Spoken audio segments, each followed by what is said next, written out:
Buenos días, queridos hermanos. Vamos a empezar en realidad a predicar el libro de Oseas. Por favor, entonces todos vamos al libro de Oseas. Vamos a darnos un par de segundos, por favor, para encontrar el libro de Oseas. Ok. ¿Todos lo tenemos, hermanos, Oseas? Perfecto. Vamos a empezar orando, ¿sí? Vamos a empezar orando. Padre Santo, muchas gracias, Señor, por este tiempo. Gracias, Dios mío, porque tú eres bueno y misericordioso. Gracias, Señor, por cada una de las personas que ha podido venir acá y por el gran honor, Señor, y gran privilegio que nos das de escuchar tu palabra. Padre Santo, obra en tu pueblo. Obra en tu pueblo, Señor, que tu pueblo no sea indiferente. Que este, Señor, sea un día de encuentro contigo, Señor, con tu palabra. Obra, Padre Santo. Te pido todo esto en el nombre de tu Hijo Jesucristo. Amén. La prédica del día de hoy, queridos hermanos, vamos a estar el plan era Oseas 1 al 3. Sin embargo, en los estudios que he hecho no he podido salir del número 1, lo siento, hermanos. Y vamos a martillar bastante sobre Oseas 1.1. Vamos a leer todos juntos, por favor, Oseas 1.1, y dice lo siguiente. Palabra de Jehová que vino a Oseas, hijo de Berí, en días de Usías, Jotam, Acaz, Ezequías, reyes de Judá, y en días de Jeroboam, hijo de Joás, rey de Israel. Bueno, una vez que ustedes leen esta parte, muchos de nosotros vamos a seguir con el versículo 2, ¿no? Y continuar. Pero este versículo 1 tiene un trasfondo muy interesante y tiene muchas cosas que decirnos el día de hoy. Entonces, antes de que nos vayamos corriendo al versículo 2, vamos a estudiar bastante el versículo 1. Entonces, vamos a estar en Oseas 1.1. Ahora, quiero tomarme unos minutos, queridos hermanos y hermanas, recordarles el trasfondo histórico. Voy a demorarme un poquito, unos cuantos minutos, pero es súper importante. ¿Por qué es importante? Háganse el ejemplo de que una persona se acerca a ustedes y les dice, oye, qué veloz, pareces un chasqui. ¿Qué dirían ustedes?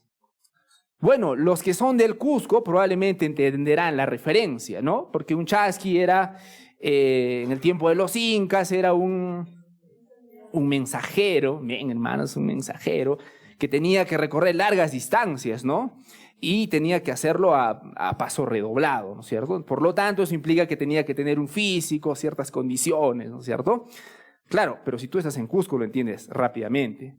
Pero si no eres del Cusco, si le dices a alguien de Lima nada más, oye, eres un chasqui, ¿le costará entenderlo?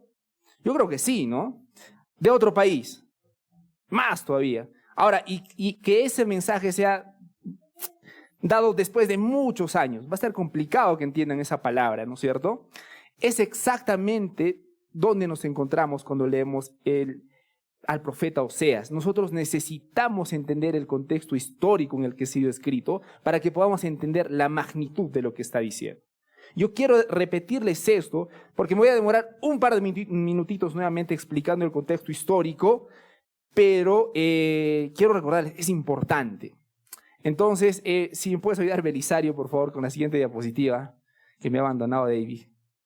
Gracias. Este mapa ya lo hemos visto la semana pasada, ¿no es cierto?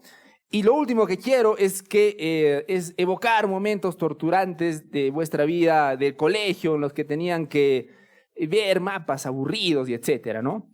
Pero es importante. Quiero recordarles lo siguiente, hermanos, nuevamente, para que lo entendamos mejor, para que le saquemos provecho a estos versículos. Este mapa, si recuerdan de la semana pasada, es el reino de Israel, ¿correcto? El reino de Israel se había dividido. Recordemos que el reino de Israel se había dividido y habían, ¿cuántas tribus? Habían 12 tribus. Listo. Habían 12 tribus que se habían dividido, 10 tribus se habían ido a la parte superior, que es el reino del norte, que se llama el reino de Israel, pero para que no cause confusión con el resto de Israel íntegro, le vamos a llamar el reino de Efraín, porque era la tribu más grande en ese entonces, ¿no es cierto? Bueno, en la parte superior tenemos el reino de Israel, o también llamado Efraín, Importante que lo recuerden porque cuando vayamos, como sigamos leyendo Oseas, vamos a encontrar estos nombres con mucha recurrencia. Y en la parte inferior tenemos el reino del sur, ¿no es cierto? Ahí tenemos también el reino del sur, que se le conoce como el reino de Judá, ¿correcto? Ahora, el profeta Oseas era del reino del norte, es decir, el reino de Efraín, ¿no es cierto? El reino de Efraín. Listo. Dicho esto, ahora sí podemos entender un poquito mejor lo que dice el versículo 1. Dice, palabra de Jehová vino a Oseas, hijo de Berí, el profeta Oseas, en días, y en primer lugar va a nombrar los reinos de la parte amarilla, el reino de Judá. ¿Qué dicen vuestras Biblias? ¿En días de quién?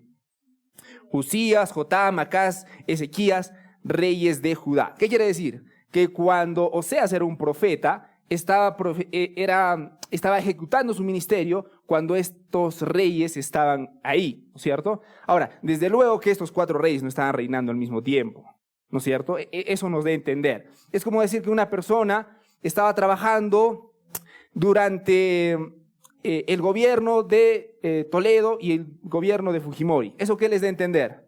Que más o menos cuánto tiempo estaba trabajando esa persona. Unos 10 años, ¿no es cierto? Perfecto. Es exactamente lo que nos da a entender la palabra de Dios cuando nos dice que Oseas estuvo en ese tiempo de los reyes. Y nos dice que en el reino del norte, ¿qué rey estaba? ¿Qué dicen vuestras Biblias? Jeroboam, hijo de Joás. Ok, pequeño dato, se trata de Jeroboam II, porque Jeroboam I fue mucho antes y se refiere, cuando dice que Jeroboam, es Jeroboam II. Ok, ¿cuánto tiempo ejecutó Oseas su ministerio? ¿Durante cuánto tiempo? Fue durante 40 años, queridos hermanos. Fue durante 40 años. Ahora, yo quisiera hacer una pausa en esto porque es una larga carrera, es un largo ministerio. 40 años de su vida profetizando a un pueblo rebelde y a un pueblo terco. Recuerden que en los tiempos de Israel, el Señor mandó a profetas para darles un mensaje en particular. Arrepiéntanse. Arrepiéntanse de sus malos caminos, vuelvan al Señor. Arrepiéntanse de sus malos caminos, vuelvan al Señor. Y esa no era la excepción con el profeta Oseas. Oseas hizo eso durante 40 años. ¿Ok?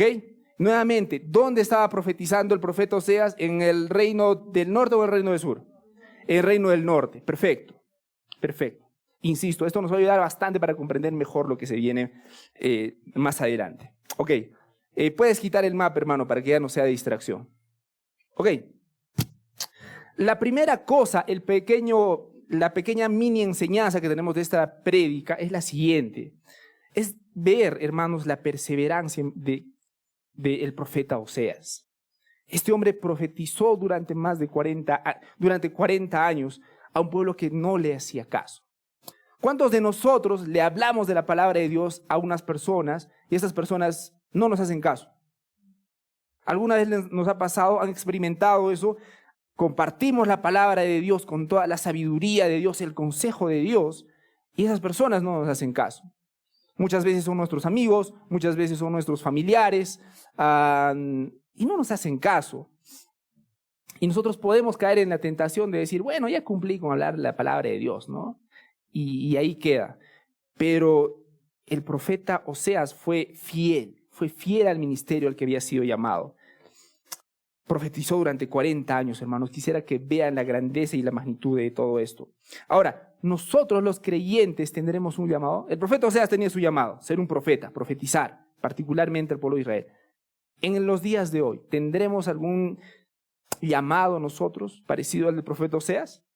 Vamos, por favor, a 2 de Timoteo 4. 2 Timoteo 4:4. Y dice así la palabra del Señor: te encarezco delante de Dios y del Señor Jesucristo, que juzgará a los vivos y a los muertos en su manifestación y en su reino, que prediques la palabra, que inces a tiempo y fuera de tiempo, redarguye, reprende, exhorta con toda paciencia y doctrina. Y ese es el llamado que seguimos teniendo el día de hoy, queridos hermanos. Ánimos, ánimos. Tenemos que seguir predicando la palabra de Dios. Tenemos que seguir siendo sal y luz en este mundo. aun cuando muchas veces no nos escuchen, aun cuando muchas veces se burlen de nosotros. Tenemos que cumplir ese llamado que nosotros tenemos en el Señor. Amén. Esa es la primera cosa que quería indicarles.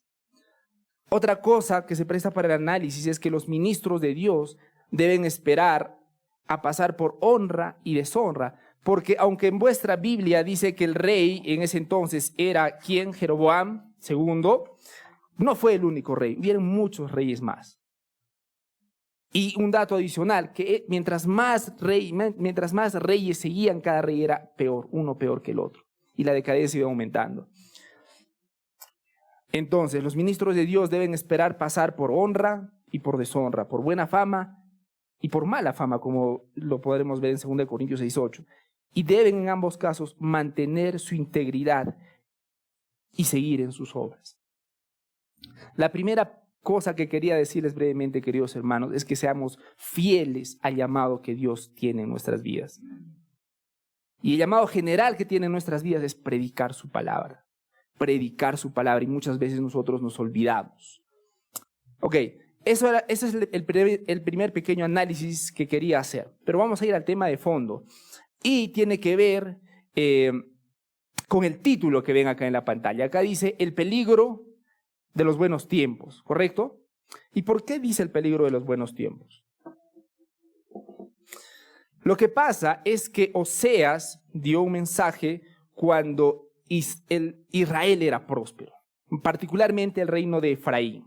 Cuando estamos hablando del reino de Efraín, ¿de qué parte estamos hablando? Del reino del norte, correcto. Cuando el reino del norte estaba en su auge, cuando todo le iba bien, cuando todo le estaba pasando de maravilla, viene el aguafiestas del profeta Oseas y les dice, arrepiéntanse, no están bien con Dios. Y esto es un dato muy importante porque en ese tiempo el reino de Israel tenía dos grandes enemigos como nación, a Damasco y a Siria. Entonces pónganse en el lugar y en esos tiempos. Tenemos un reinado, pero hay dos grandes imperios que nos quieren destruir, de Damasco y de Asiria. Y eso nos mantiene en cierta zozobra. De repente a nosotros nos cuesta hacernos de la idea, porque nosotros no tenemos mucha idea de cómo es una guerra, ¿no es cierto? Cómo es esa zozobra, pero en sus tiempos era así. Entonces, el reino de Israel tenía temor, digamos, a dos grandes potencias. ¿Cuáles eran? Damasco y Asiria. Y los asirios eran una máquina de guerra. Eran totalmente temibles. Pero ¿qué pasó con el tiempo? Asiria destruyó a Damasco. Entonces Damasco se fue de bajada, menos un enemigo, ¿correcto? Pero poco tiempo después, Asiria empezó a tener problemas internos, problemas de desorganización. Entonces el imperio asirio empezó también a tener su bajada. Bueno, malas noticias para el imperio asirio, pero excelentes noticias para el imperio de Israel, ¿no es cierto? De hecho, ese fue el factor clave para que Israel empiece a crecer y a florecer. Y efectivamente así sucedió. Bajo el imperio de Jeroboam II, Israel empezó a recuperar sus territorios, empezó a poder comerciar con tranquilidad. Empezaron los tiempos buenos. Empezaron a tener estabilidad política, estabilidad económica. Todo iba de maravilla en Israel. Sin embargo, en medio de toda esa riqueza, queridos hermanos, había empezado una decadencia cada vez mayor. Porque mientras todo estaba de maravilla en Israel, también saben que había explotación a los pobres, corrupción judicial, idolatría a dioses falsos, inmoralidad sexual, etc. Y ese es el mensaje y eso es el principio que vamos a exponer el día de hoy. Una realidad lamentable de cada uno de nosotros. Cuando más nos está yendo bien, somos más propensos a olvidar a Dios. Lo voy a repetir porque este es el mensaje central del día de hoy. Cuando más nos va bien, normalmente nuestra tendencia es olvidar más a Dios. Y el Señor se los había advertido al pueblo, explícitamente a su pueblo. Vamos por favor a Deuteronomio 8, 11 al 17. Vamos por favor rápido a Deuteronomio 8, 17. Porque es acá el Señor advirtiendo directamente a su pueblo. Ok, vamos a leer Deuteronomio 8, 11 al 17. Dice así la palabra del Señor. Cuídate de no olvidar al Señor tu Dios. Cuídate de no olvidar al Señor tu Dios, dejando de guardar sus mandamientos. Y vamos a tener una pequeña pausa acá. La advertencia que le está dando Dios a su pueblo es el siguiente. Cuídate de olvidar a tu Dios. Cuídate de olvidar a tu Dios. Vamos a hacer una pequeña pausa ahí. Imagínate que te vas de viaje a las personas solteras, digamos, o a las personas que viven con sus papás. Imagínate que te vas un viaje, no sé, de estudios, ¿ok? Te vas un viaje de estudios y tus papás, bueno, especialmente tu mamá te dice, ya irás, hijo, hija, cuídate, que te vaya bien en tu viaje, pero no te olvides que tienes mamá. No te olvides de tu mamá. Pregunta, ¿qué implica eso? ¿Qué implica esa declaración? Esa declaración implica que debe comunicarse, ¿no es cierto? Otro ejemplo. No me voy a perder en los ejemplos. Implica algo más. Entonces, cuando Dios dice que te cuides de olvidar, El Señor ha advertido. Ya, ahora sí, perdón. Cuídate de no olvidar al Señor tu Dios. Disculpen. Cuídate de no olvidar al Señor tu Dios. Dios no está diciendo simplemente, acuérdate de que tienes un Dios. Es decir, no simplemente, bueno, vamos a volver al ejemplo de vuestras mamás. Sus mamás no simplemente están diciendo que digan, ay, tengo una mamá. No, ¿no es cierto? Tienes que llamarme, tienes que comunicarte. Y es el mismo sentido que está utilizando la palabra de Dios. Cuídate de no olvidar del Señor tu Dios, pero ¿cómo se expresa el hecho de que te olvides de Dios? Acá lo tienes en la palabra, dejando de guardar sus mandamientos. Y este es un gran principio, queridos hermanos y hermanas, porque un claro indicio de que estás empezando a olvidar a Dios es olvidar sus mandamientos. Es olvidar sus mandamientos. Es dejando de guardar sus mandamientos. Cuán importante es decirlo, porque muchos de nosotros decimos, wow, yo soy cristiano. Yo creo en Dios, gracias Dios mío. Pero eso no es precisamente recordar a Dios. Y nuevamente, uno de los más grandes síntomas que nosotros vamos a encontrar de que tú te estás olvidando del Señor tu Dios, es que estás dejando de guardar sus mandamientos. Dejar de guardar los mandamientos de Dios directamente significa que estás empezando a olvidar tu Dios. Y cuando llega ese día, va a empezar el declive de tu vida. Siempre. Pasó con Israel, va a pasar con nosotros. Pasó con Israel, va a pasar con nosotros. Y el Señor se los advirtió. Y esa advertencia sigue vigente para cada uno de nosotros el día de hoy. ¿Cuántos de nosotros quisieran vivir en prosperidad? Todos, por supuesto que sí. Y las personas que hoy día están pasando por problemas económicos dirán con más vehemencia, claro que sí, quiero tener tiempos de prosperidad. Sin embargo, debemos tener cuidado porque necesitamos recordar los peligros que entrañan los buenos tiempos, los tiempos tranquilos. Pero vamos a seguir leyendo Deuteronomio 8. Dice, cuídate de no olvidar al Señor tu Dios, de guardar sus mandamientos, sus ordenanzas, sus estatutos, que yo te ordeno hoy. No sea que cuando hayas comido y te hayas saciado y hayas construido buenas casas y habitado en ellas, todo va bien, es algo que todos quisiéramos, ¿no? Esto es algo que todos esperamos en nuestras vidas. Comer bien, saciarnos, construirnos una buena casa, son cosas que cada uno queremos para nosotros. Pero nuevamente, eso entraña un peligro. Eso no es malo en sí mismo, pero tenemos que ser conscientes de los peligros que entrañan esas cosas. No sea que cuando hayas comido, te hayas saciado y hayas construido buenas casas y habitado en ellas, y cuando tus vacas y tus ovejas se multipliquen, y tu plata y oro se multipliquen, y todo lo que tengas se multiplique, ahí viene el número 14, versículo 14. Entonces tu corazón diga gloria a Dios. ¿Dice eso en vuestras Biblias? Entonces tu corazón se enorgullezca y te olvides del Señor tu Dios, que te sacó de la tierra de Egipto, de la casa de servidumbre. Y este es el mensaje en primer lugar para los creyentes, queridos hermanos, porque muchas veces olvidamos de dónde nos ha sacado Dios, porque muchas veces nos mal acostumbramos, entre comillas, a la vida cristiana y nos olvidamos de dónde nos ha sacado nuestro buen Señor. Y cuando nos va bien, nosotros pensamos que lo tenemos todo controlado. Y cuando nos va bien, pensamos que nosotros tenemos, no sé, una buena estrella. Y nos olvidamos de nuestro Señor, nuestro Dios. No es que yo sea pesimista, hermanos. Es la advertencia que nos da la palabra de Dios a cada uno de nosotros. Es la advertencia que nos da la palabra de Dios para cada uno de nosotros. Porque cuando nos va mal, en tiempos de según vuestra experiencia, ¿cuándo es más fácil de confiar en Dios? ¿Cuando nos va mal o cuando nos va bien? ¿Correcto? No. Y yo les voy a demostrar que no, perdón, está desatento. Cuando la estamos pasando mal, vamos a ponernos un ejemplo típico. Problemas económicos. Estás escaso de dinero, ¿no es cierto? Todo lo que trabajas, todo lo que consigues te alcanza apenas para cubrir cada fin de mes. ¿Correcto? Y lo único que te queda es confiar en Dios. Mi Señor proveerá. Dios mío, ayúdame. O cuando tienes problemas de salud, o cuando un pariente tuyo está mal, está grave, los médicos te dicen, bueno, ya hemos hecho todo lo que hemos podido y ahora te toca a ti esperar. ¿Ahí qué nos queda? Aferrarnos a Dios.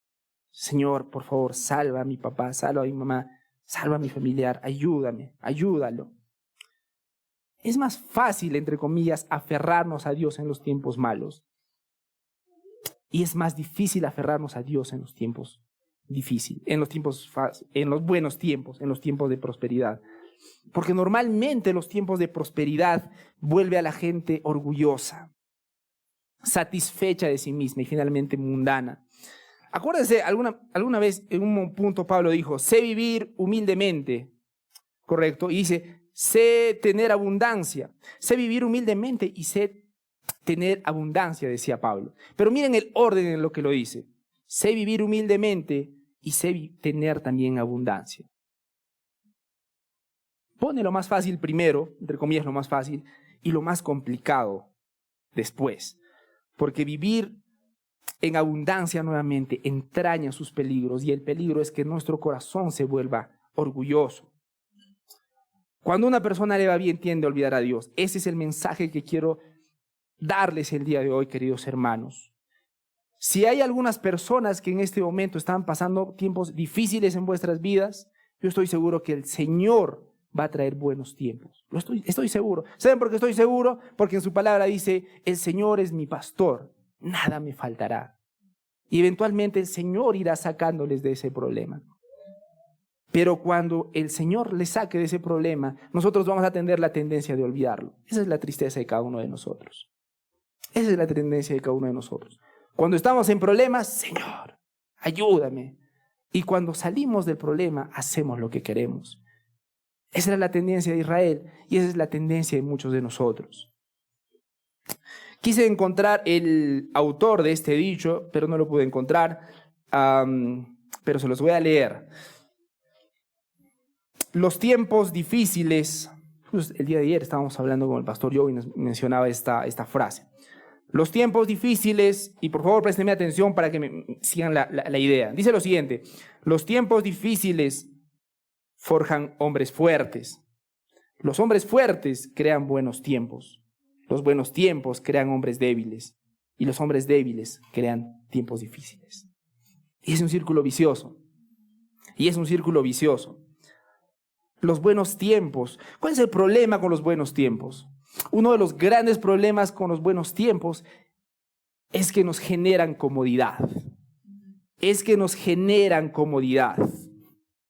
Y no necesitamos ir muy lejos para ver ese problema. Lo vivimos acá en nuestra propia iglesia.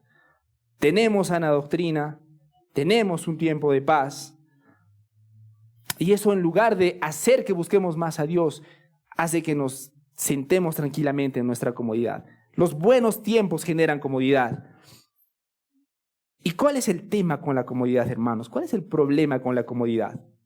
Es que en el fondo de nuestro corazón nosotros solamente buscamos eso, comodidad. En el fondo de nuestro corazón no buscamos a Dios, buscamos comodidad. Y ese es el gran error que estamos cometiendo muchos de nosotros. No estamos buscando a Jesús, estamos buscando comodidad, muchos de nosotros. Y cuando se le acercaban a Jesús, Jesús fue muy directo. Y esa es la maravilla de Jesús. Muchas veces te contestaba de una manera tan directa que parecía que te estaba respondiendo otra cosa. Jesús les preguntaba una cosa a Jesús y Jesús iba al fondo del asunto. Al fondo del asunto. Iba tan al fondo del asunto que sus interlocutores muchas veces se quedaban, espera, pero te estaba preguntando otra cosa. Pero si tú lees bien el texto, Jesús está respondiendo el fondo del asunto. Me explico. ¿Ustedes conocen a esas personas que todo el tiempo paran prestándose dinero? ¿Conocen ese tipo de personas? ¿No es cierto? Yo conozco un par en particular. Son una máquina de pedir prestado dinero. Pero en el mal sentido de la palabra. Viene una hermana, hermana, que esto, que lo otro, préstame, mira que estoy en necesidad. Listo, chao. Vienen a otra hermana. Hermana, estoy en necesidad, por favor. Y van. Y ustedes sabrán que ese tipo de personas, ¿qué pasa cuando les cobras? Se molestan, ¿no? Se molestan. Las personas que hemos cometido el error de prestar, digamos, dinero, sabemos cómo termina esa historia, ¿no? Se molestan. Entonces, ¿a qué voy con este ejemplo? Estas personas son una máquina de pedirse prestado dinero. Se acercan a ti, hablan del clima, te están hablando del clima, oye, mira, está nublado, y no sé cómo hacen y terminan pidiéndote dinero. Son una máquina. Entonces, si tú eres un hombre sabio, cuando esta persona se acerque a ti, ¿tú qué le vas a decir? No, ¿no es cierto? Entonces, imagínate que tienes ese tu amigo prestón y te dice, oye, ¿cómo estás? ¿Qué ha sido de tu vida? Y tú le contestas, no tengo plata, no te voy a prestar. Es un poco chocante, sería un poco chocante, ¿no es cierto? Y la otra persona te dirá, no, oye, pero yo solo quería saber cómo estabas. Y tú, firme, le dices, no te voy a prestar. Miren, aparentemente lo que te está preguntando no tiene nada que ver con lo que tú estás diciendo, aparentemente. Pero cuando tú reaccionas de esa manera, estás yendo al fondo del asunto, ¿correcto? Estás salteándote los pasos y estás diciendo, yo ya sé a dónde va. Es exactamente lo que Jesús hacía en muchas de sus conversaciones. Es exactamente. Vamos por favor a Lucas 9, 57 a 58. Porque le dicen una cosa a Jesús, muy bonita, y Jesús le responde otra cosa que en apariencia no tiene que ver con el asunto, pero vamos a ver que sí. Lucas 9, de 57 a 58. Yendo por el camino, uno le dijo al Señor, te seguiré a donde quiera que vayas. Qué linda declaración, ¿no? Que alguien venga a Jesús y que le diga, te voy a seguir a donde quiera que vayas. Qué linda escena. Pero miren cómo le contesta Jesús. Jesús les dijo, las zorras tienen sus guaridas y las aves de los cielos tienen sus nidos, pero el Hijo del Hombre no tiene dónde recostar la cabeza. Pero el Hijo del Hombre no tiene dónde recostar la cabeza. Y este tipo de respuestas muchas veces nos deja desencajados. Pero miren lo que el Señor quería decirles. Y les animo a ver, y cuando leamos las Escrituras, ver lo que Jesús realmente les quería decir. Antes de explicar este texto, les cuento una cortita más. Esto lo pueden ver en Juan 6. Había un grupo de personas, una multitud de personas siguiendo a Jesús. Jesús estaba en un lado del lago. Milagrosamente aparece al otro lado del lago. Y las personas van y lo buscan, ¿no? Lo alcanzan a Jesús. Esto había pasado después de que Jesús había hecho el milagro de la multiplicación de panes y de comidas. Todos tenemos idea de ese milagro de multiplicación, ¿no es cierto? ¿No es cierto? Habían pocos panes, pocos pececillos y luego los multiplicó y los repartió. Ok. Días después, Jesús, como les digo, estaba en un lado del lago, estaba en el otro lado y esa gente empezó a seguirlo. Alcanzó a Jesús y le hacen la siguiente pregunta a Jesús. Señor, ¿cómo estuviste en este lado del lago y ahora cómo estás en el otro lado? Esa es la pregunta que le hicieron. Pero Jesús le responde lo siguiente. Ustedes no me buscan porque han visto señales. Ustedes me buscan porque se han saciado con el pan que les he dado. Al grano. La pregunta era otra, ¿no es cierto? ¿Y el mar? ¿Y cómo? Ustedes no están acá porque crean en mí. Ustedes están acá por el pan. Jesús era claro y sigue siendo claro con nosotros, hermanos. Y vale la pena preguntarnos por qué estamos siguiendo a Jesús. ¿Realmente porque lo amamos? ¿Realmente porque lo hemos conocido en su palabra? ¿O simplemente porque nos da el pan de un momento motivacional? Para pensar. Pero hermanos, nunca digamos que Jesús no fue claro. Nunca podemos decir que fue. Si podemos decir que alguien fue directo y claro, fue nuestro Señor Jesucristo. Él no se iba por la tangente. Pero volvamos a nuestro texto. Seguimos en Lucas 9, 57 a 58. Les decía, yendo por el camino, uno le dijo, Señor, te seguiré a donde quiera que vayas. Y el Señor le responde con una pregunta que de pronto te puede desencajar. Las zorras tienen guaridas, las aves de los cielos nidos, pero el Hijo del Hombre no tiene dónde recostar la cabeza. Y es que Jesús vio algo más allá de las palabras bonitas. Porque notó que este hombre aspiraba a una vida espiritual, pero no deseaba experimentar ninguna incomodidad. Esta persona no deseaba pasar por ningún tipo de situación que proporcione molestias personales. Entonces el Señor Jesucristo, al darse cuenta de eso, le dijo, ¿me vas a seguir? Ya. Pero eso va a generarte ciertas incomodidades. Eso va a requerir que te niegues en muchos sentidos a ti mismo. Y aún eso fue mal entendido en su tiempo. El movimiento monástico de la época medieval entendió que uno debía negarse a toda comodidad, pero lo llevaron al extremo. Se encerraban, se azotaban, y muchos de ellos estaban al borde de la muerte. Pero olvidaban una gran realidad. Podían azotar el cuerpo, pero eso no podía hacer que su corazón se vaya a Dios. No podía. Y no puede, porque eso es una obra que solamente puede hacer Dios.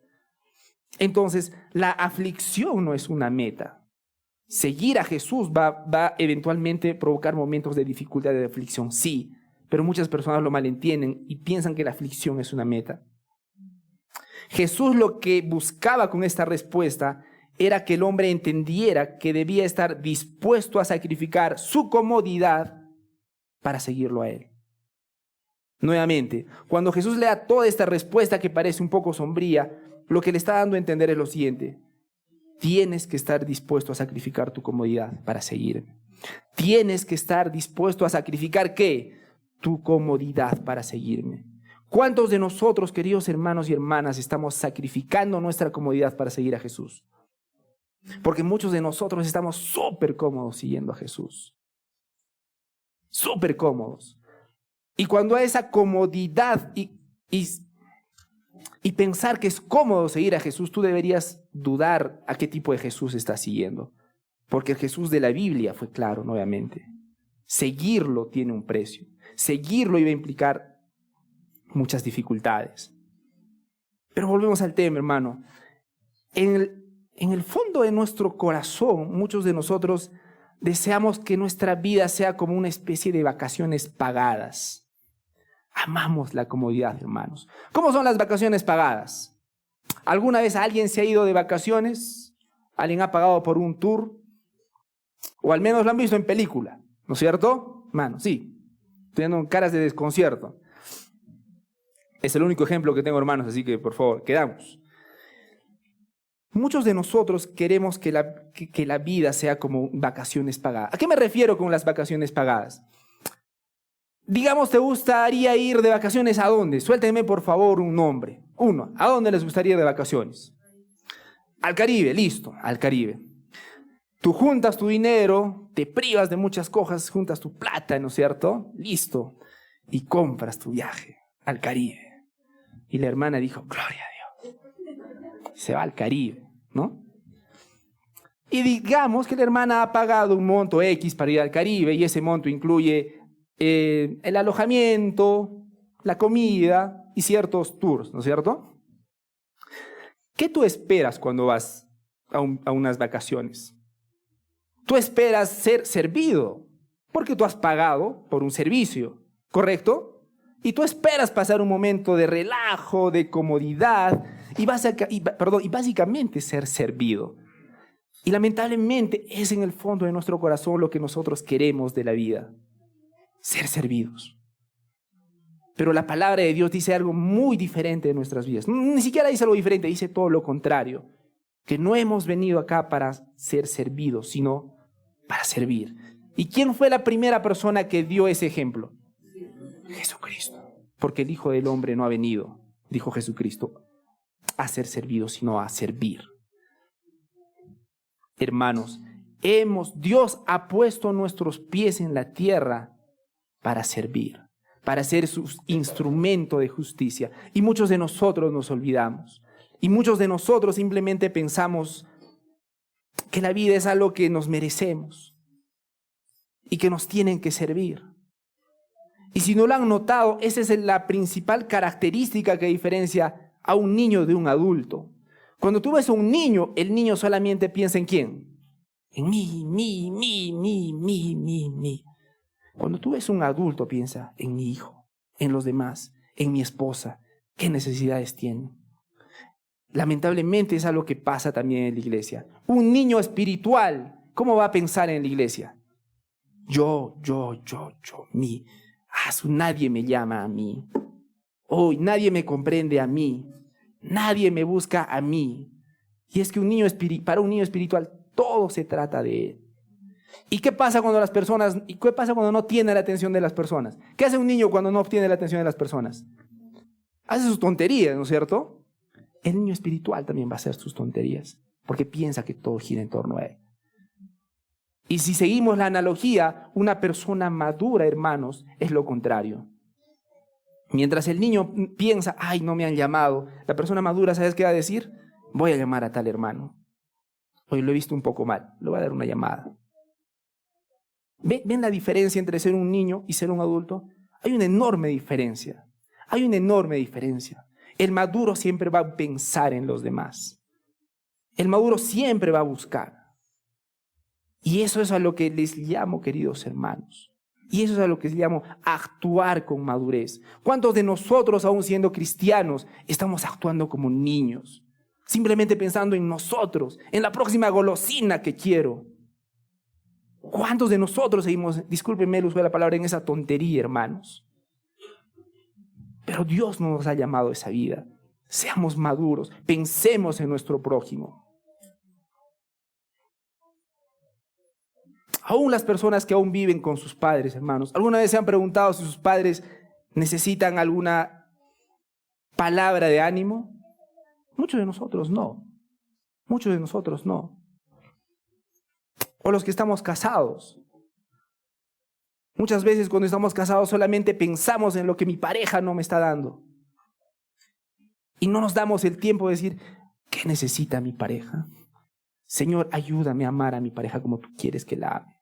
Hay una gran diferencia, hermanos. Pero ¿cuál es nuestro gran pecado? Buscamos nuevamente nuestra comodidad. Aun cuando tomamos decisiones, buscamos nuestra comodidad. Muchas veces los solteros, muchas veces quieren casarse. ¿Por qué? Es interesante. Hay solteros que no quieren casarse, ¿pero por qué? Comodidad. Y hay personas que se quieren casar, no precisamente porque quieren hacer la voluntad de Dios. La triste respuesta es la misma, comodidad. Y Dios no nos ha buscado simplemente a ser cómodos. No, hermanos. Dios nos ha llamado con un propósito más grande. Dios nos ha llamado para ser la luz y sal en este mundo. Y tenemos que recordarlo, queridos hermanos. Nuevamente, vamos a volver al hecho de que Dios les hizo la advertencia en Deuteronomio. ¿Se acuerdan? Acabamos de leer Deuteronomio hace un ratito.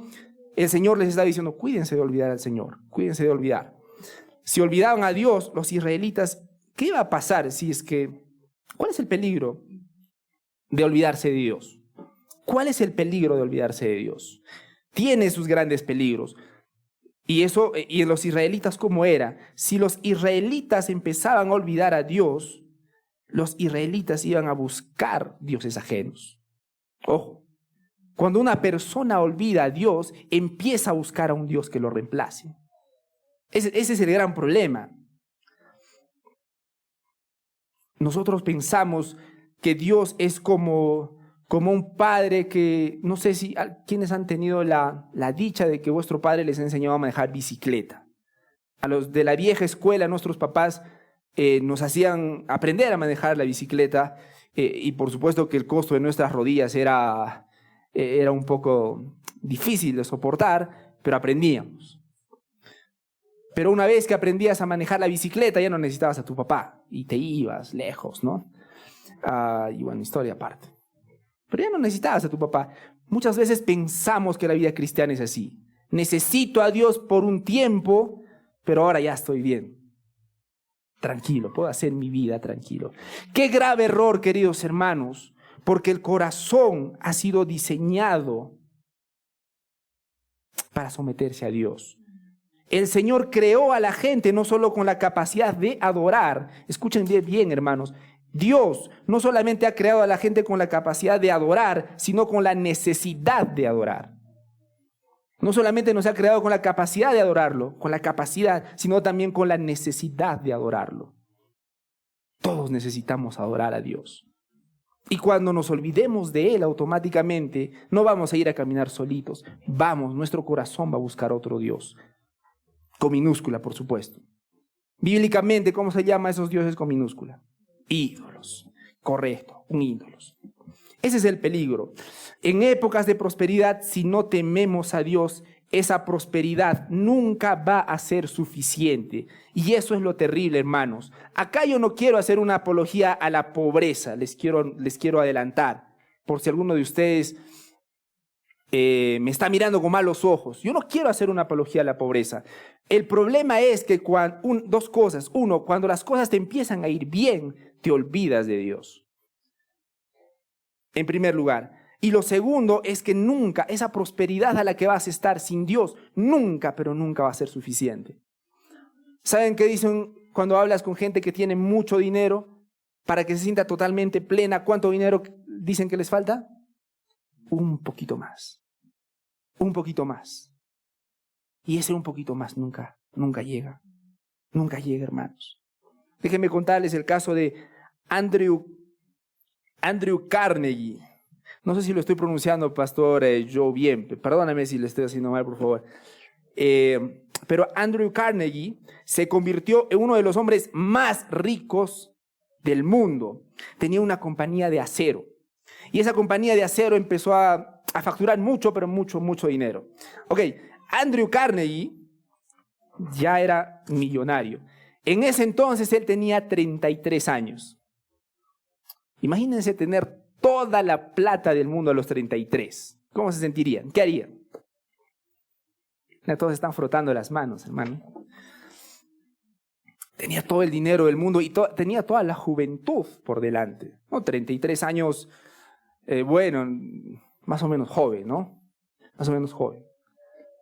Pero este hombre hizo algo muy interesante. En medio de toda esa gloria, en medio de toda esa prosperidad, se sentó un rato e hizo un análisis de conciencia.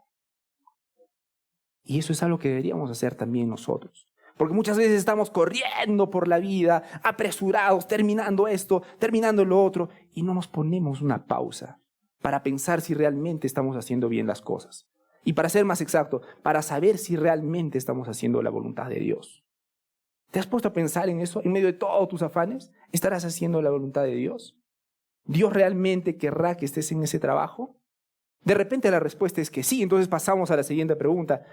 ¿En el trabajo en el que estás, lo estás haciendo con la excelencia que exige Dios? Muchas veces nosotros no lo vemos así. Necesitamos hacer una pausa. Hace muchos años veía, me acuerdo que hubo un comercial excelente, ¿no? De Nescafé, me parece. Era de Nescafé que decía, vamos a hacer una pausa.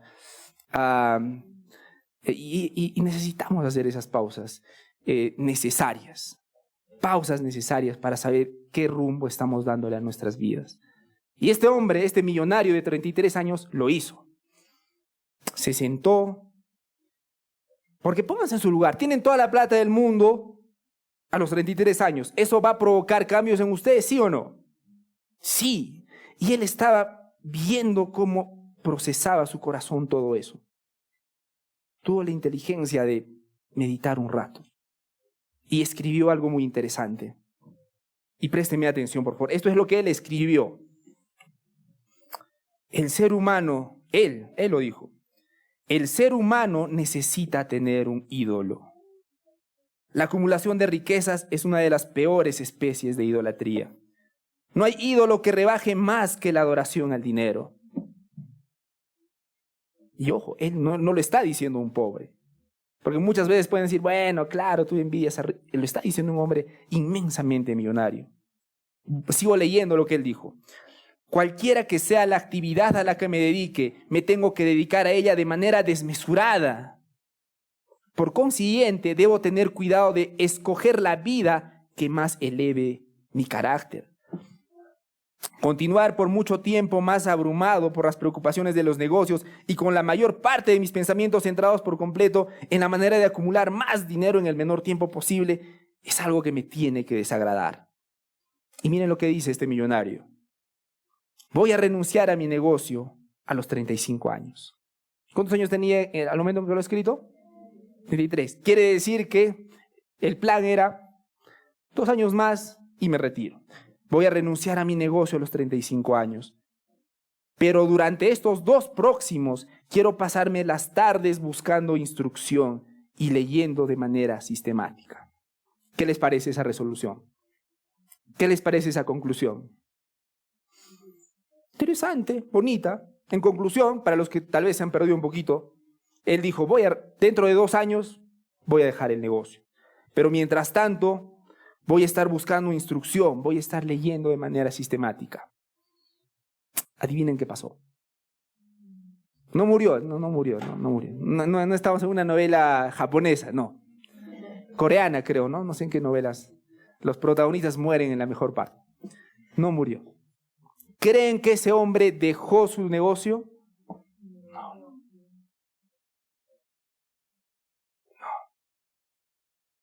No renunció. Y él hizo obras de caridad. Miren, una de las cosas interesantes que hizo con toda su plata es la construcción de bibliotecas. ¿Saben cuántas bibliotecas construyó este hombre? 2059 bibliotecas. Ahora, uno de sus trabajadores dijo lo siguiente. Se levantó uno de sus trabajadores, porque por supuesto el acero no se hace solo. Tenía una fábrica, tenía empleados, y uno de sus empleados, en representación de los demás empleados, le dijo lo siguiente. Nosotros no queríamos que nos construya más bibliotecas. Nos hubiese gustado que nos aumenten el sueldo. Pero nos construyó bibliotecas. Ahora, las bibliotecas son algo bueno. A mí me encanta leer. Pero este hombre no vio la necesidad de la gente que trabajaba para él. ¿Saben cuáles eran las condiciones de trabajo de sus empleados? Trabajaban una jornada de 12 horas. Para que se hagan una idea, los que trabajamos 8 horas, ¿cómo es trabajar esas 8 horas corridas? Es cansado. 12. Trabajaban durante 12 horas. No solamente trabajaban durante 12 horas, el suelo era tan caliente, pero tan caliente, que tuvieron que construirse unas plataformas especiales de madera para ponerlas en sus zapatos y puedan pisar de manera medio digna el piso. ¿Saben cómo vivían esos hombres? Cada 2 semanas les daban un día libre. ¿Pero saben cuál era el costo de ese día libre? Que cada 2 semanas tenían que trabajar una jornada de, escúchenlo bien, 24 horas. En esas condiciones trabajaban. Las casas de sus trabajadores eran sucias, hacinadas, repletas, y esos hombres morían un poquito más allá de los 40 años. Llegaban a los 40 y normalmente morían. Si no era en un accidente en la fábrica, morían de alguna enfermedad. Pero miren el error de este millonario. Él cometió un error grande dentro de todos los errores. Clara está la indiferencia que tenía con sus trabajadores. Ese no es el error que voy a apuntar a continuación. Su error es un error que cometemos muchos de nosotros, queridos hermanos. Porque cuidado que digan, bueno, felizmente no soy millonario, las cosas que provocan. No, cometemos un error gravísimo, un error clave que este hombre cometió. Y es el siguiente. Este hombre pensó que por identificar y reconocer el problema, ya estaba solucionando su problema. Lo voy a repetir. Este hombre pensó que por identificar y reconocer su problema, ya estaba solucionando el problema. Porque recuerdan sus palabras iniciales. Bonito, ¿no? Él notó que en su corazón había esa hambre insaciable de ganar más. Y aparentemente ya lo tenía solucionado. Pero no es así. El hecho que identifiques tu problema no quiere decir que esté solucionado ya. Gloria a Dios que ya encuentres el problema. Pero ahora toca echar mano a aquello. Si descubren que tienes un tumor, vamos a poner un ejemplo. Vas al médico y descubren que tienes un tumor. No tendría sentido que digas, bueno, si tengo al principio te niegas, no creo. El médico va y te muestra las pruebas, tienes un tumor. Y luego tú dices, bueno, lo tengo. Ahora, sería un despropósito pensar que por reconocerlo ya está solucionado, ¿no es cierto? Pero nosotros caemos regularmente en este error, hermanos. A veces nosotros decimos, bueno, soy pecador. Y creemos que simplemente por haberlo dicho el problema ya está solucionado. Bueno, es que tengo problemas con la boca, ¿no? A veces hablo un poquito más, de más. Amén. Gloria a Dios que te haya hecho notar ese error. No, es que a veces miento un poco y me cuesta decir la verdad porque tú sabes. Gloria a Dios que lo reconozcas, pero el problema no queda resuelto simplemente porque lo hayas detectado. No. Y eso es algo que vivimos también en la iglesia. Por la gracia de Dios, esta iglesia, y lo decimos con toda la humildad del mundo, tenemos una sana doctrina. La tenemos. Tenemos una doctrina cristocéntrica. Tenemos una doctrina que se centra en la palabra de Dios, que procura predicar la palabra de Dios con fidelidad. Pero nosotros pensamos que porque tenemos la doctrina correcta, ya tenemos una vida correcta. Y no es así. Y vamos a caer en el mismo error de este hombre. Este hombre descansó en el hecho de que había reconocido su error, pero no vio más allá. No vio que tenía que hacer algo más al respecto. Y ni siquiera vio que necesitaba algo más profundo. Jesucristo. Jesucristo. Jesucristo. Nosotros necesitamos a Jesucristo. Todo el tiempo, queridos hermanos. Pero lo olvidamos tan seguido. Tenemos que llevar, no es suficiente con que reconozcamos nuestro pecado. Tenemos que llevarlo al Señor y arrepentirnos. Para que no suene, hermanos, algo abstracto, algo gaseoso, les voy a poner un ejemplo concreto. Vamos por favor a Efesios 4, 28 al 29.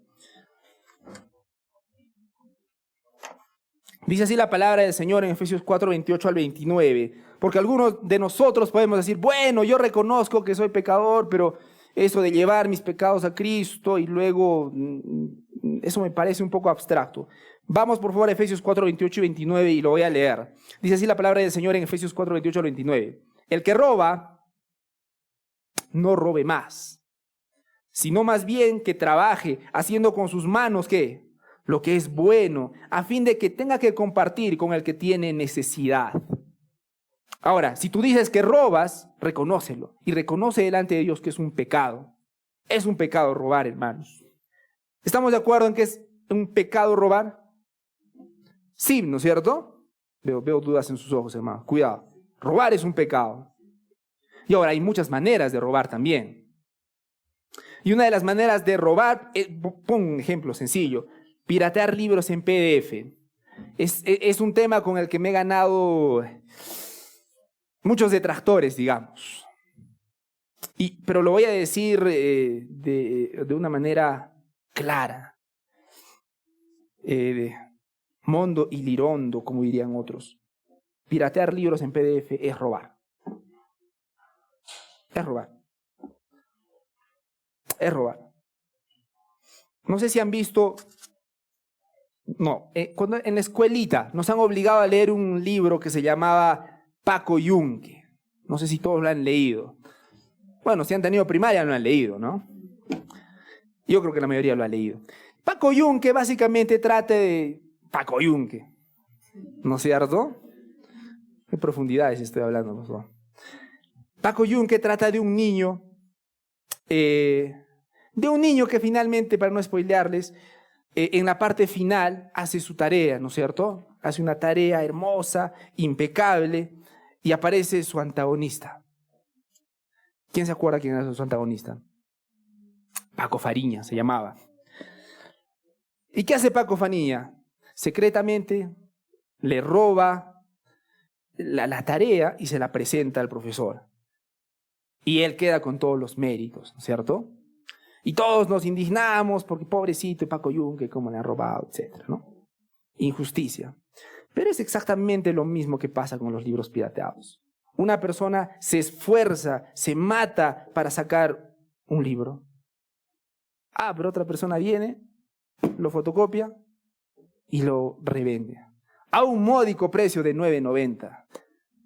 Compre su pack de libros, cómprelo ahora.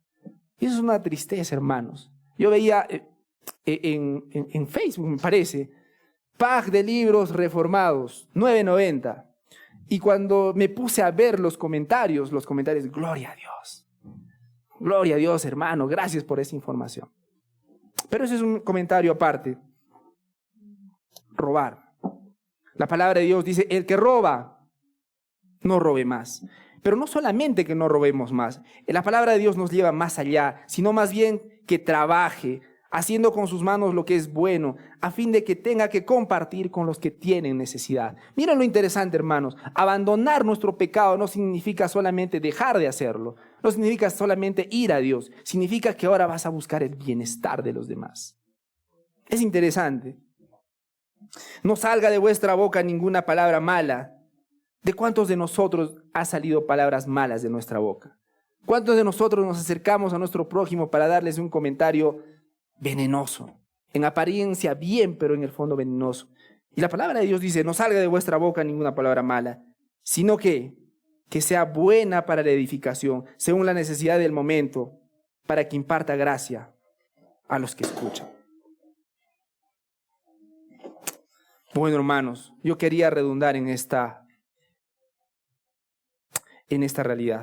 Cuando una persona, porque peligrosamente me he ido a otro tema, cuando una persona le va bien, tiende a olvidar a Dios. Tiende a olvidarlo. Vamos por favor a Proverbios 30, del 8 al 9. Proverbios 30, del 8 al 9.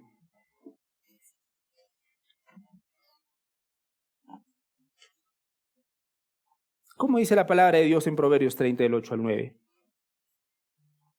Vamos a leerlo, hermanos. Dice así: aleja de mí la mentira y las palabras engañosas. No me des pobreza ni riqueza. Dame a comer mi porción de pan. No sea que me sacie y te niegue y diga, ¿quién es el Señor? Que sea menesteroso y robe y profane el nombre de mi Dios. Se los voy a leer también en la versión de Dios habla hoy. El mismo proverbio 30 del 8 al 9. Aleja de mí la falsedad y la mentira. No me hagas rico ni pobre. Dame solo el pan necesario. Porque si me sobra podría renegar de ti y decir que no te conozco. Y si me falta podría robar y ofender así tu divino nombre. En conclusión, hermanos, el pueblo de Israel cayó en un momento de auge económico, pero lamentablemente cuando le fue bien fue cuando olvidó a Dios. Y eso trajo sus consecuencias. Es exactamente lo mismo que va a pasar con nosotros. Tenemos que cuidarnos de los tiempos de prosperidad. No digo que despreciemos los tiempos de prosperidad, pero tenemos que tener cuidado. Cuando vengan los momentos tranquilos es cuando más debemos tener cuidado. Cuando vengan los momentos tranquilos tenemos que ser conscientes que somos más propensos de pecar.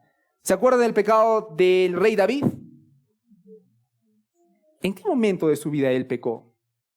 En un momento, en realidad, cuando todo le iba bien. En un momento de gran tranquilidad. Y recordemos que David era un hombre conforme al corazón de Dios. Aún ese hombre cayó. Y nosotros también somos de carne y hueso y podemos caer. Tenemos que tener cuidado cuando las cosas están tranquilas, en los tiempos de prosperidad.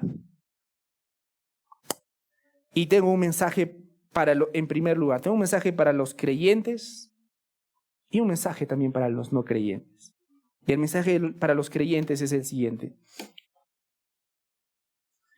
El profeta Oseas dijo al pueblo de Efraín, a la tribu de Efraín, que se arrepintieran. Arrepiéntanse. Pero lo dijo en un momento de ¿qué? De gran riqueza. Pero quiero que vean esto, hermanos, que las cosas te estén yendo bien no significa necesariamente que estás bien con Dios. Que las cosas te están yendo bien no significa necesariamente que estás bien con Dios. Porque nosotros tenemos que tener la costumbre de mirarnos en el espejo de la palabra de Dios. Pero cometemos un grave error, nos miramos en el espejo de las circunstancias. Si las circunstancias van bien, mi mamá está bien, tengo un trabajo estable, me van a subir el sueldo. ¡Wow! ¡Qué bien, gracias! Dios me está bendiciendo. Puede ser que Dios te esté bendiciendo, pero ese no puede ser el espejo con el cual miras cómo estás con el Señor. Su palabra tiene que ser. Porque ¿quién te da las riquezas finalmente? Te las da Dios. Pregunta del millón, ¿para qué te da esas riquezas? Para que la uses para su gloria y para su honra. Nunca se trató de ti. Siempre se trató de Dios y siempre se va a tratar de Dios. Pero nosotros decidimos usar nuestras riquezas para nuestros gustos egoístas. Y ese es el gran pecado del ser humano. Que finalmente confiemos en nuestras riquezas. Muchos de nosotros, gracias a Dios, tenemos algunos ahorros con los cuales podemos solventarnos si algo pasa, ¿correcto? Tenemos. Pero muchas veces esos ahorros se convierten en nuestros ídolos. Esos ahorros se convierten en nuestra tranquilidad. Sí, tengo mi ahorro. Tengo mi profesión. Pero soy abogado. Pero soy ingeniero. Y nunca confiamos en Dios. En Proverbios 1:32 dice, la prosperidad de los necios los echará a perder. Y eso es cierto, hermanos. Es un llamado para los creyentes a volver a las Escrituras, a volver a la palabra de Dios, a recordar que necesitamos medirnos y vernos a través del espejo de su palabra, no a través del espejo de las circunstancias.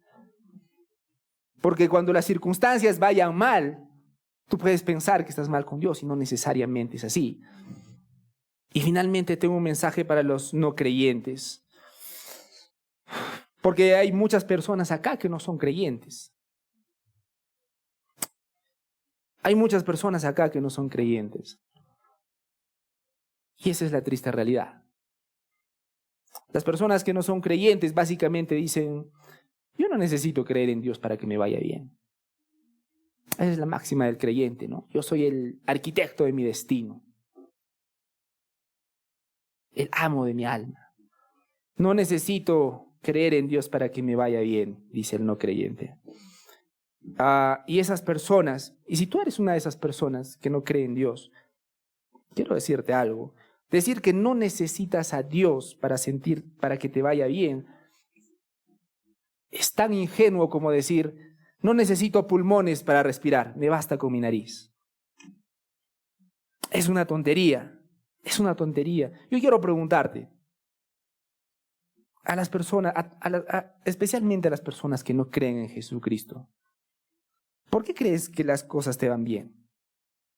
Sinceramente, así haciendo una pausa a todo esto, ¿por qué crees que te va bien? ¿Por tu signo de zodiaco?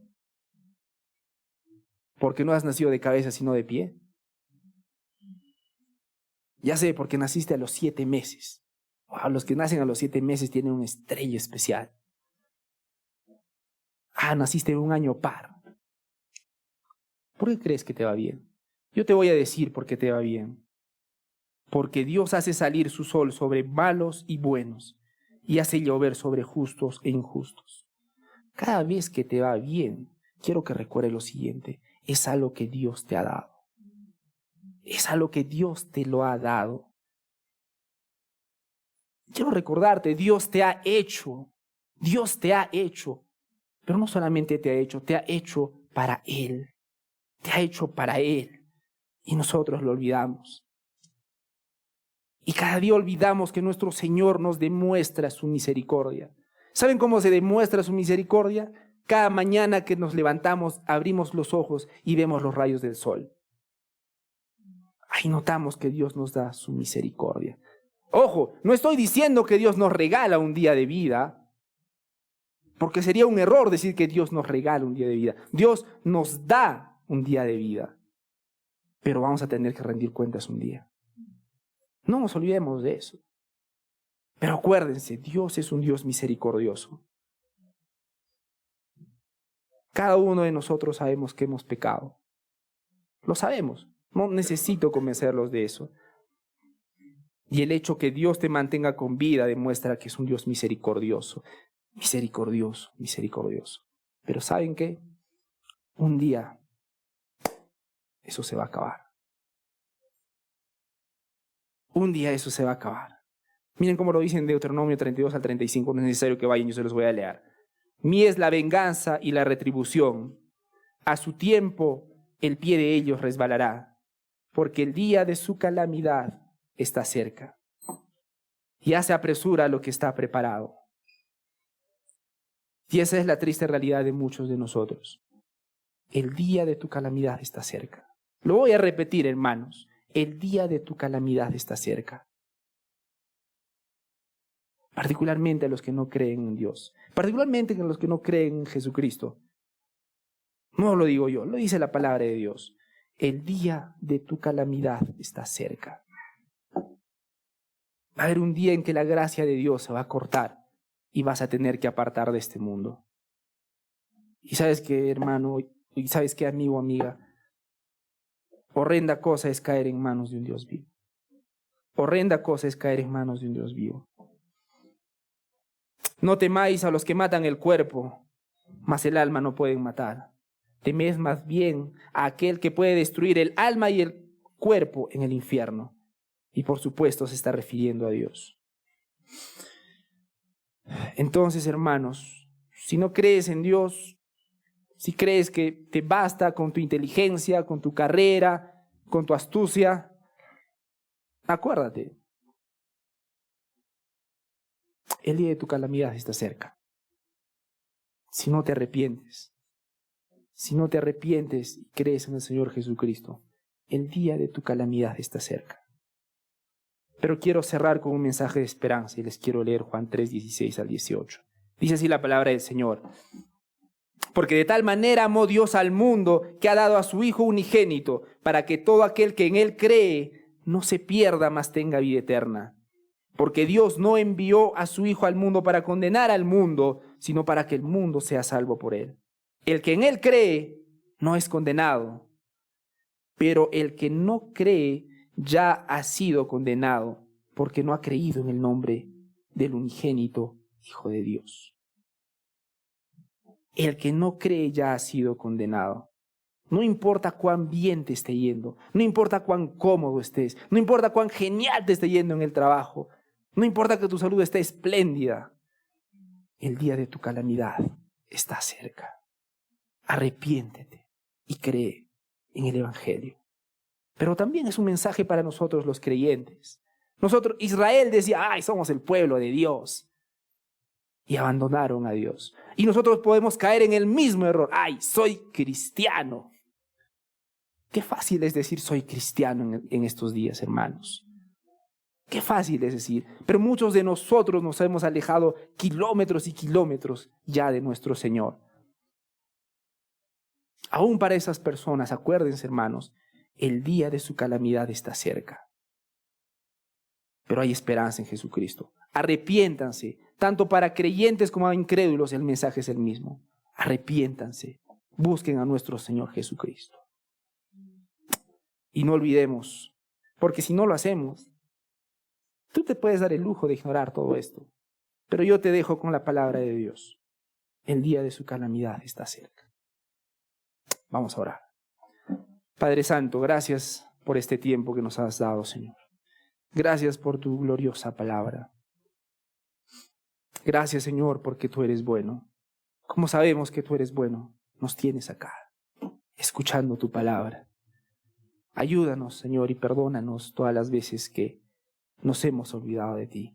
Ayúdanos, Señor, a usar con sabiduría los tiempos buenos. Ayúdanos a usar todos los dones que nos has dado para tu gloria, para tu honra, para el bien de nuestro prójimo.